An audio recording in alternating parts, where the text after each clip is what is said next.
सर्वांग आसन कर तो लेती हूं, लेकिन पीछे हाथ लगाना पड़ता है। मुझे निरालंब सर्वांग आसन करना है, पिछली बार बोल रही थी। और इनको तो योग का, एक्सरसाइज का इतना चार्म है, इनको यंग रहने की इतनी लगन है कि मुझे लगता है अमृता जी 100 साल तक बूढ़ी नहीं होंगी,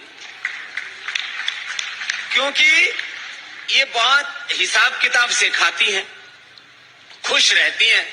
जब देखो बच्चे की तरह मुस्कुराती रहती हैं।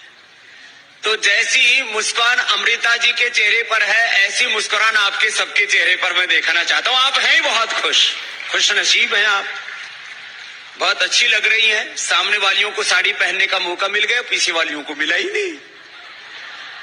साड़ियां अपने झोले में पैक करके लेके आई थी।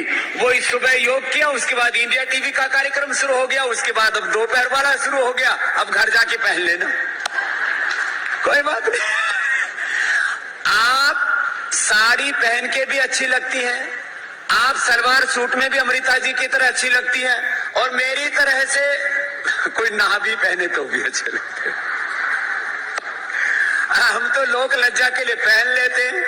बच्चों को कौन कपड़े पहनाता था पहले? हम तो 8-10 साल तक तो ऐसे नंगे घूमते रहते थे। ये तो अब जाकर के 5-5 लेयर कपड़ों की बच्चों पर आ गई है। खैर, बात ये है